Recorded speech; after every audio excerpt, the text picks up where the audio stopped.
Today, on behalf of the CEC, I would like to introduce one of our founding members, actually, I think was an original CEC, and his name is Rahul Sood, and this is Leveling Up with Esports at the CEC. Rahul, welcome to the show.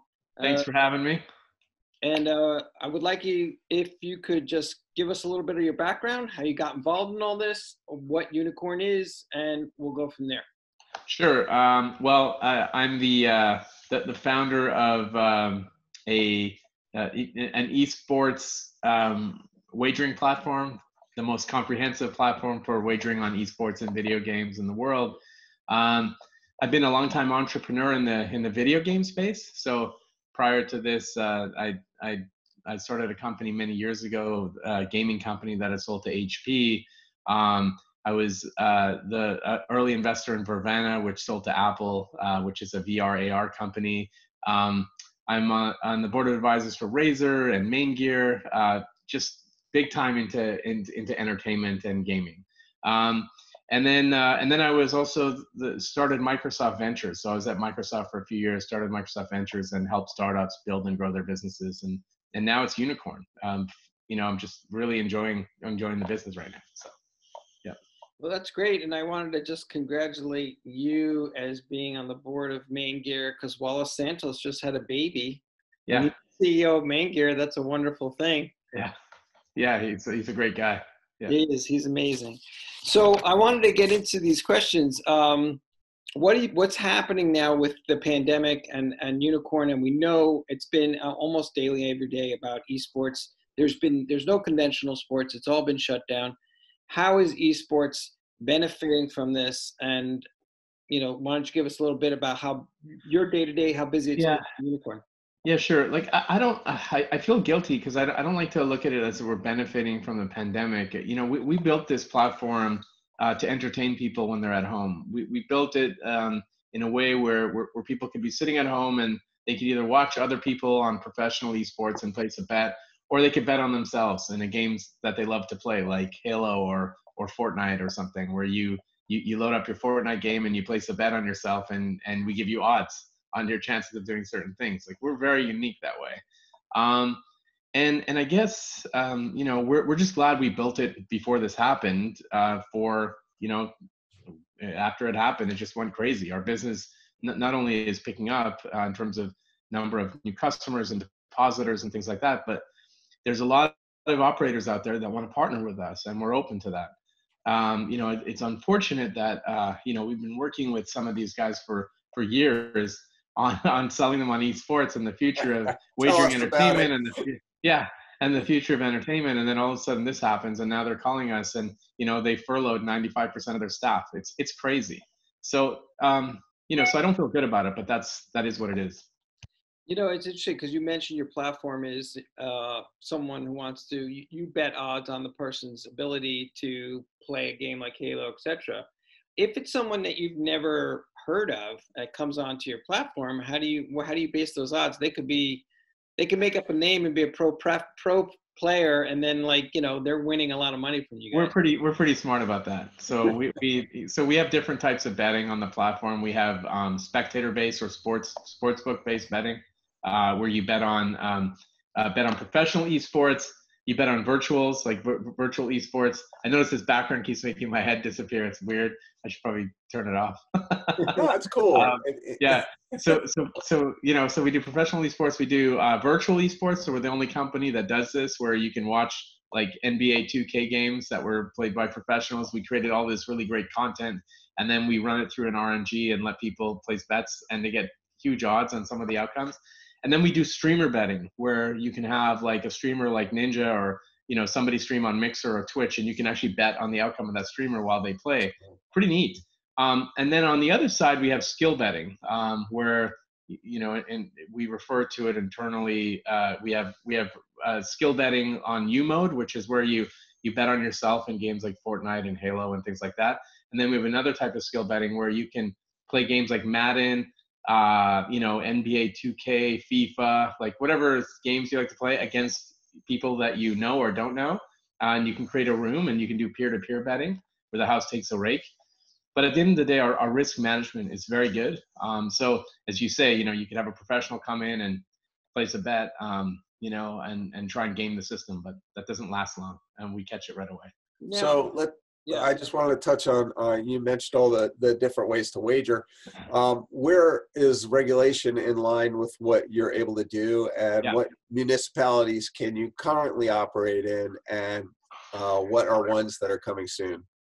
Sure. So we can currently operate in 41 states in the U.S. with skill, and so it's basically all the states that do fantasy essentially, but we do actual skill betting where you're betting on your own skill, and then we operate in about 43 countries around the world on skill, sportsbook, and casino. We're looking to open in the U.S. So in terms of our sportsbook. And we've had, a few regulators get in touch with us. We're in the process of going through our license in New Jersey at the moment with a partner, and that should be coming, at some point. But we're working through the process right now. What I can say is the regulators in New Jersey are pretty awesome, very forward-thinking, super smart, and they just want to create as much innovation as they can in the U.S. So. We had a prior talk with Steve and Catherine Rand at the University of North Dakota, professors who talk about Indian Native American casinos, and they were mentioning, and we were talking about how progressive New Jersey is on its regulation, and how they basically aren't really even feeling a bad pinch at this point, even though all their casinos are closed. They're still running their iGaming operations, et cetera. And I would imagine they're taking esports wagering at this point, since there's no sports wagering. Yeah, I mean, it's true. They are doing esports wagering. I have to say though, the biggest growth space right now, or the one that's getting the biggest hike for traditional bookmakers, is casino, like online casino. Esports is good if you are embedded in the space and you have a community that follows the space. It's tough for a traditional sports maker just to add esports to their offering and hope that it does well.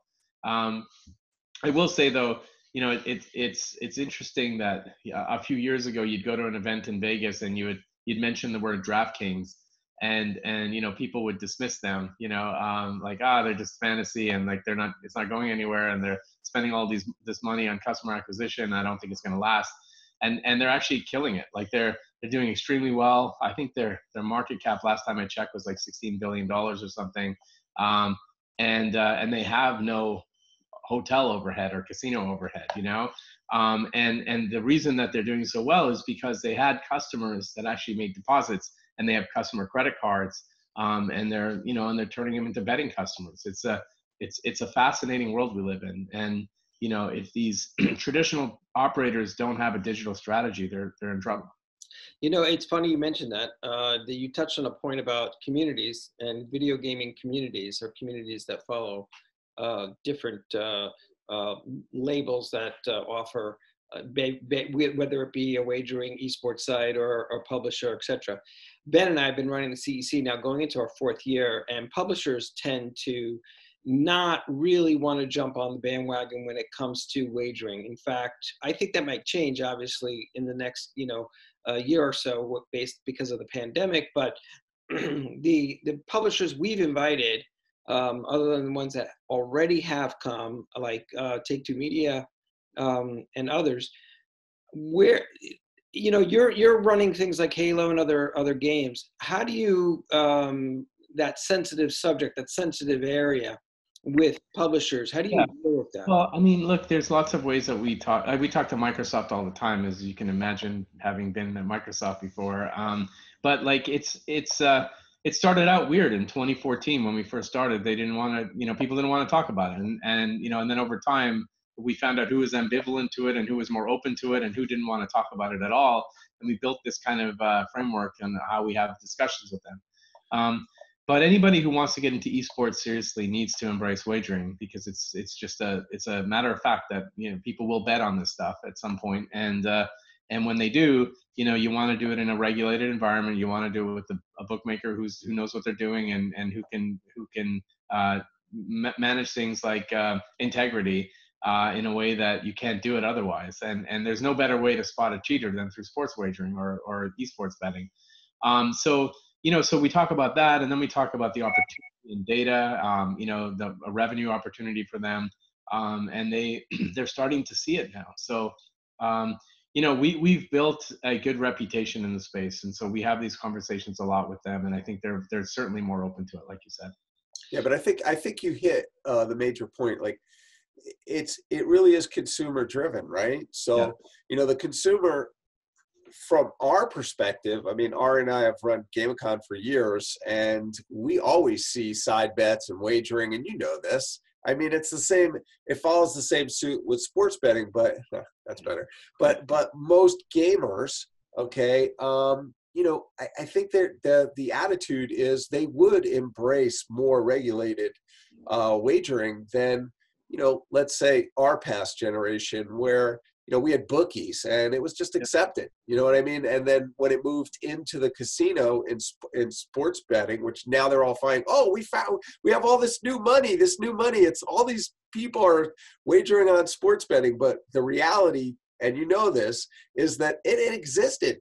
The only difference is now the bookies are now the guys that, the organized crime that had a control over it no longer has it. Now it's organized by the government or the municipality that actually happens to be running it. Yeah. And it's funny because we find in esports, the players would be much more open to move to platforms where they are regulated. And so the audience is there, the need is there. It's just a matter of the actual, casino environment understanding that it already exists for them. They just need to, I think they get caught up a lot in trying to understand what esports is. And if they don't, I mean, they really don't have to. They really have to understand that it's driven by consumers and that there's a way to facilitate it, like yourself, and that it's possible. But it requires forward thinking and investment. It's tough because a lot of these companies are managed by their CFO and a spreadsheet who says, this is how many square feet we have on a certain part of the floor, and it has to generate this much per square foot. But now they realize that they're not generating anything per square foot, and if they actually had a digital strategy, they'd probably be in much better shape than they are right now. Right. And with the lack of sports, it's even worse. I think we talked about it before about how Vegas, people talked about how Vegas gets hit the hardest when the economy falls apart. But the idea of diversifying into sports was super smart. Like, let's get the Golden Knights in here, build a stadium, and get the Raiders in here. Awesome idea. Everybody's excited. And then boom, there's no sports now. So like Vegas is totally in trouble, unfortunately. And I hate to say it. But the hotel and restaurant industry is tough. The casino industry is tough. And they need to engage these customers while they're at home, so that over time they have a digital strategy that can create a community that can bring people back to Vegas at some point. Let's not forget the Aces, the women's basketball team too. Yeah, exactly. The Aces, exactly right. Right. And so, so with that being said, and the Major League Soccer team, right? So so it's crazy. It's insane to think that all of this is stopped and all this activity is stopped, but they have no plan. And so what I would say is that we are open to partnering with these guys, and partnering quickly. We move very fast. We're a startup, but we've got a number of partnerships that we're working on currently. We're open to partnering with them, but they just have to make an investment. They have to get past this, what are we going to generate in day one? I'm sorry, it doesn't work that way. We got to build this together. You got to help us with the regulatory stuff. We are a very serious company when it comes to, dealing with regulators and things like that. But they have relationships that we don't, so we can work well together. Rahul, I think what you're dealing with the frustration we deal with, in other words, people from the video gaming side, is there's an old boys club in Las Vegas. They only did and moved in the direction of things that they were comfortable with. They understood conventional sports, and that really married nicely with all of the hotels and the casinos that they have inside the city itself. So everything was physical. It was all brick and mortar. They didn't look at the internet. They didn't look at what we could do online if, you know, it all goes to hell, which it did, or at this point, you know. And as I said in a prior talk with Steve and Catherine, is that the gambling industry, the ones at brick and mortar that were not forward thinking, like New Jersey, are now have been pushed off a cliff, and now they're falling. And, you know, there's a net there. It's whether or not you're going to let us hold that net out for you. And I think that you and we're all part of that net to say, we'll catch you, and this is what you can do. Because if you do this, then next time, God forbid, if this happens, you'll have that safety net. Yeah, yeah. Also, I think it's important to build the relationships with your customers while they're at home, you know, and build that community. Because Vegas is more than just gambling, right? There's so much more to it. And, you know, I look forward to the day when we can go to Raider Stadium and watch a live game with the Seahawks and live bet on an app that works really well, you know? Well, so, yeah. If there's a comfort in all this and a message to people, to operators, I would have to say that this is entertainment. They're in the entertainment business. So therefore, you know, just because it's an entertainment form they may or may not understand, it's extremely popular. It's the most popular thing on the planet. Yeah. So, you know, why not get a piece of that? Okay. Yeah. So one thing about that, you know, that's interesting. When we show them U mode, it is, and you're from a traditional gaming operation, you look at this and you say, wow, that's like a skill-based slot machine in your house. That's with right. People, with games that people love to play, rather than games that you're trying to, you know, jam into a box with some weird joystick that nobody gets and cares about, right? Like we're putting wagering experiences around Fortnite and League of Legends and Dota and CS:GO and games that you love to play, Halo. Right. You know, and you can do it 24 hours a day, 7 days a week from home, and it's fun. You know, there's nothing that's not engaging about it. It's highly engaging, very fun, and it's a great way to, you know, to keep that relationship going throughout rewards. Hey, when we reopen, we want to give you a free room, you know, come visit us at, you know, at the Palace. Like, that's the kind of thing that we want to see them do. But, you know, again, it's tough when you're shut down trying to do this. So yeah, I think we're getting there. We're moving into that direction.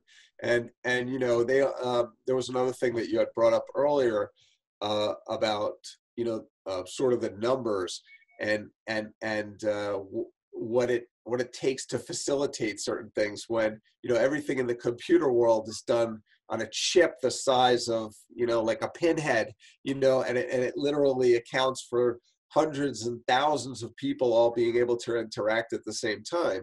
I mean, these are things that are available to them. And I'm really happy that you've just stayed the course. I mean, you know, for us, it's been also the same thing. I mean, we've had to take blows after blows of like, are you guys insane? This will never make money. You know, it's like, it has been a rough road. I think though that it will pay off, not just for us, but also for them. And it's not supernatural or magic. It exists, and we can help provide and facilitate that together. Yeah, I agree. You know, just to the south of Nevada and to the west of Nevada is, you know, to Texas area and California. Texas has some of the most huge amounts of game developers in that one state. California is the most progressive when it comes to creating new types of entertainment. It's amazing to me that they're in such a great spot in the country, in the United States, Nevada is, that it didn't look toward that future. And the thing about it is that Ben and I have one of our speakers, his name is Ted Silowitz. I don't know if you know him. He's from Paramount Pictures. They call him the futurist.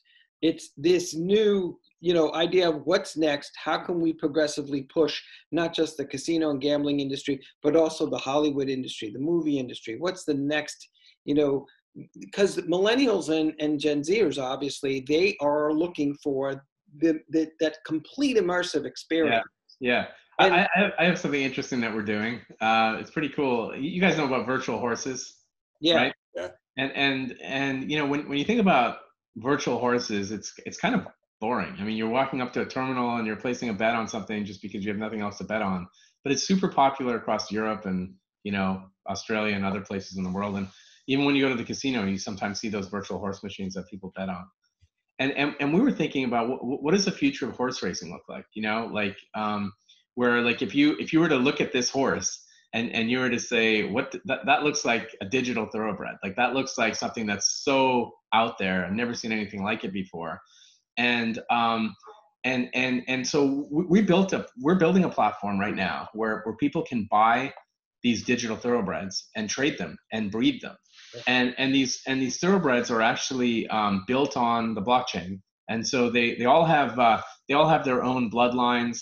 They have, you know, some of them have higher win rates than others. Some of them are super limited. But what's common about them is you can buy, you can buy, trade, and breed, and then you can race them on these tracks. And the tracks, we didn't want to create some sort of weird you know, horse racing thing that was realistic and it looked like real horses, you know, and the graphics were amazing. What we wanted to do was think about what does a track look like in the year 2140? And we want to race them in places that you could only dream about. So we're doing races across the Las Vegas Strip in the year 2140. We're doing races across the Sydney Harbor Bridge, the Golden Gate Bridge, things like that.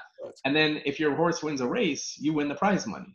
So there's that part of it. There's a racing part and the prize money part. But then the really cool part is the gambling part, where you can now watch these races on Twitch, and you know, and it's full 3D and it's animated and it's done with Unity, and you'll be able to bet on them. So spectators will be able to bet on these horses. It's unreal, and it's like you know, for us that's kind of like the future of digital horse racing. But that's the kind of stuff that we built. And that's cool. Yeah, and we took a stake in this game studio in Australia who's building the platform to do this, and we now are running races in beta, and soon the wagering part will come out, and it's going to be a lot of fun. I think it's probably something we can talk about at, you know, the next event and show it. That's awesome. Yeah. You know, I'm so glad to hear that. You know, a lot of what Ari and I work on or think of is already 3 or 4. I mean, it's all available now, but for this environment, you know, it's going to take 3 or 4 years before they can implement the stuff we're thinking about in VR and mixed reality and everything else in relation to this. And it's good to have this conversation with you, because with you, we're in line with the same future concept, because we've already said, okay, all this stuff's here for you. Now you just need to talk to us about it and we'll make it work for you. And we're already thinking about where it's got to go for the next challenge for the players. They're going to get bored very quickly at this level. We need to move them to the next level, but we need to introduce the casino or gate, you know, this environment at this point right now. So, but I love that. That's great. That's good stuff. I love the idea about the horse racing also, because what you're doing in that respect is you're bringing the idea of horse racing, breeding and otherwise, and getting a horse and stuff to an older demographic, something that older people can connect to and still use that digital platform, but understanding the rules and the regs, because that's something that's an old school type of thing. But we're also bringing it to a younger demographic. So we're creating horse racing for 26-year-olds, you know, so we're making it more relevant, and the branding opportunities are huge. You know, you can imagine what they're saying about the Melbourne Cup and what they say in Sydney about this idea. I mean, they love this stuff, right? The Australians are just going nuts over it. So we'll see. You know, some of these horses have traded on the secondary market. I mean, you can buy a horse for $30, but sometimes they've traded for as high as $5,000 or $6,000, just because of how limited they are. And so it's interesting. It's really fun. And I think the cool part is that because you can track the entire history of the horse. If they win a race, their chances of winning another race go higher, and so they become more valuable over time. It's just a neat model. So yeah. Well, you know, you're talking about something that's really going to change a lot in the world of how people can relate to esports betting, and I wanted to use that into a segue of, like, you know, esports betting now has been the only thing anyone could bet on at this point. how do you see the opportunities for esports after the pandemic? So look, I think it just continues. I think the opportunities are people have been introduced to it, but how do you bridge the gap between those who bet on traditional sports and those who bet on esports? And that's what we do with virtual. That's what, that's where the opportunities are, and things like creating skill-based betting games around games people love to play, like Madden, for example. You might like to watch the NFL, but you might also like to play Madden and bet against your friends. You can do that with us, or you might like watching NBA and you want to place a virtual bet on the NBA 2K stuff, and so there's ways to bridge the gap that we've done and we've created, and it's operational today, and we're more than willing to partner on. We even have a bingo game that takes live data from CSGO and other games, and people can play bingo. This is the kind of shit that we've been building for the last 5 years. Like we were built for this situation, and it's strange, but our business was built for this, and so we're, as I said before, we're open to partner. People just gotta, look us up. I mean, I have to say though, my inbox has been blowing up since this thing started, and so there's a lot of people reaching out to us. Well, that's great news, because we started the CEC for them to find people like you. Yeah. That's right. That was the whole idea, to put them in front of the professionals that we collected, because we know you, and we know other people in the industry who are trying to help facilitate this. So really all they need to do is just, trust that we actually know what we're talking about. Well, we have a few minutes left, and I just wanted to get back to, touching on how esports, well, let's start with the communities in general. We mentioned earlier that every publishing company, how does a casino start building that community? In other words, you mentioned, you talked about the sponsorships and the racing with the horses and stuff like that, but casinos are considered by millennials and Gen Zers as where grandma and grandpa go to play slots. How do we change that conversation? Well, casinos need to get into the business of getting involved in what young people actually do.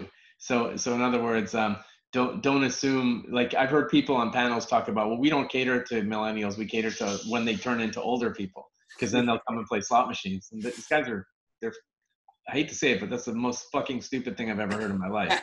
Like my kids are never gonna go play. I'm glad you said it. Yeah, like it's just never gonna happen. They'll when they're 20 now and they turn to be 40 or 50, there's no fucking way they're gonna go play a slot machine. Not whatsoever. Not even remotely in their dreams would that ever happen. And so they need to get involved in what this younger audience likes to do, and that is build things on their environment.